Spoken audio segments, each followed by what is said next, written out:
سلام دوستان عزیز، امیدوارم که جور و صحتمند باشین در هر کجای این جهان هستی که هستین. محمد هستم، 26 ساله، از کشور مالزیا. تقریبا 6 سال از کوالالامپور زندگی میکنم.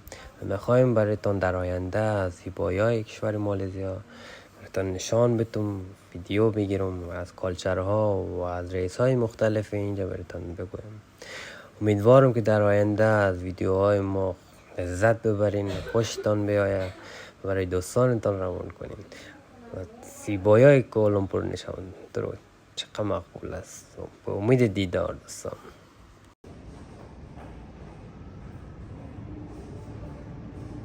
Look at here.